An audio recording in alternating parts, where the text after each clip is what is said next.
welcome to another video where you're following my progress as I create one of my pieces. This is an unusual commission for me as it features an African rhino. I'm usually known for my depictions of British wildlife, but when I was approached to create this piece, I just couldn't resist. It has a lovely story behind it, commissioned by a group of friends who went to veterinary school together. They commissioned this rhino as a gift to remember all the great times they shared with a special friend. I don't know what she did to deserve this special treatment, but I'm happy to facilitate it. The group clubbed together to collect all sorts of memorabilia, from maps of where they studied to African currency, and sent it to me through the post. You join me just as I'm about to work out the card layers, which give the subject that three-dimensional feel. I'll have to fast forward it quite a bit, otherwise you'll be sat here for hours. I really wish I could work this fast.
So, once I was eventually happy with the card base, there was a lot of editing out there.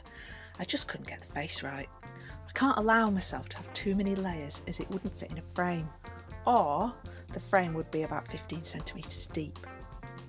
So, the next is sorting through all the lovely bits and bobs the group sent me. There were favourite snack wrappers, veterinary logos, African currency, and lots of map information pointing out areas of interests, places they've lived, studied, etc. The next step is to work out what pieces would go where. I do this by kind of sorting them into light and dark.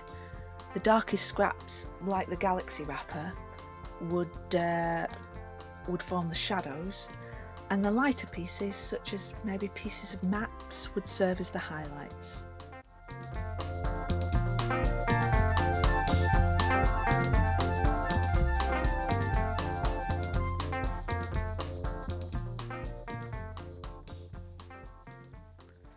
So here we are. This is a rough plan, or kind of mood board, of what materials will go where, so I can use this as kind of the starting point, the basis of my way forward. Now, the problem I had with this commission was that there were a lot of random scraps and maps, none of which were rhino coloured. Do I make a multicoloured rhino, or do I try and manipulate the scraps to make them more fit for purpose? After a little chat with the commissioners, resulting in it being left up to me, I decided to manipulate the scraps. This is something I rarely do, so I did a little experiment first to test the outcome. Because there were a lot of maps, these formed the main part of my manipulation. I scrunched up to create the perfect crinkly rhino texture, and then I used chalk pastels to introduce a more grey tone. Perfect.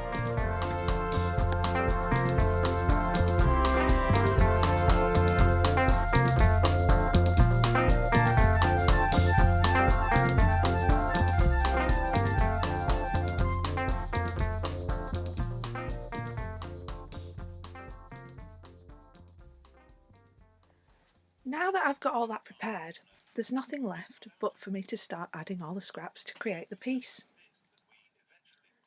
I thought I'd leave this little snippet unedited so you can get a little feel for what lockdown life is like for me now in the studio.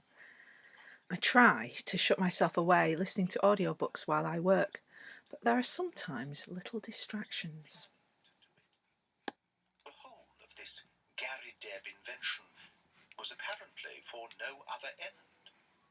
I must say, Watson, that there is a certain devilish ingenuity about it.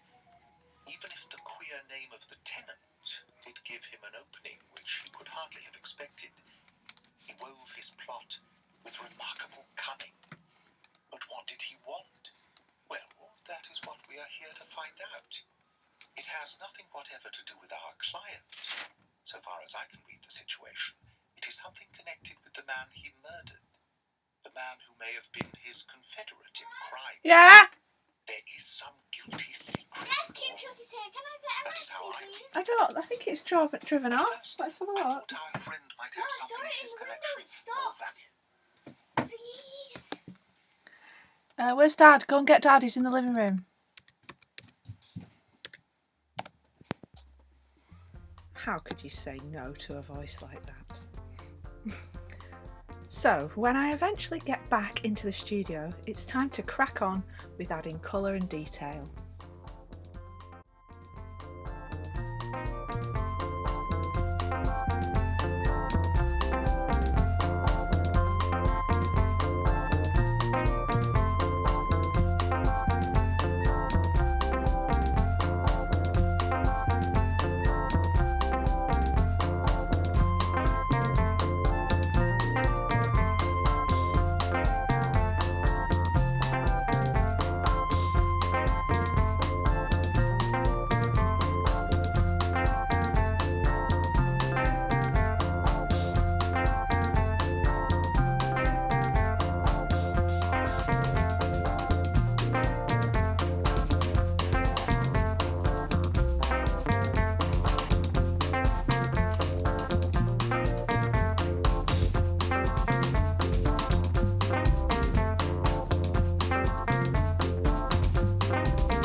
Once I've added all the scraps, then I give it a once over with my sewing machine to add shading, definition and highlights.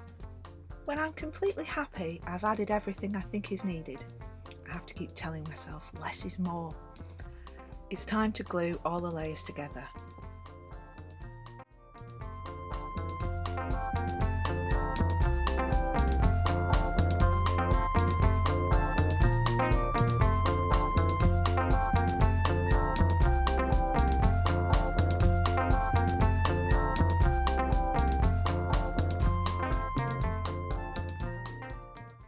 Here we are, the finished rhino body.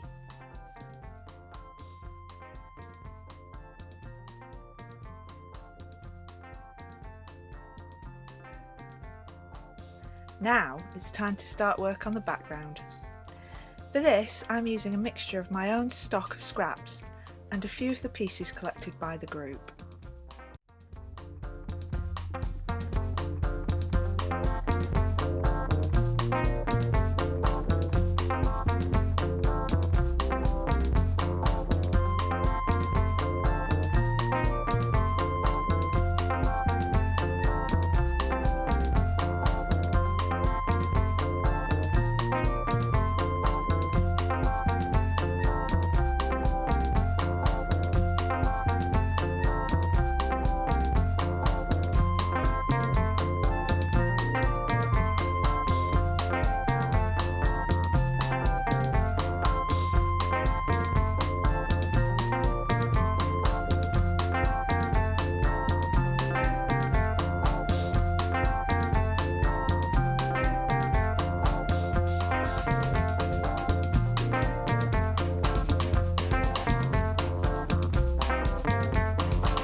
Almost done. Just one last thing to do before I can frame it, and that's to construct the box frame. This is to push the piece back away from the glass and mount so that the finished piece has depth and your eye can move around the background.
Ta-da! Finished.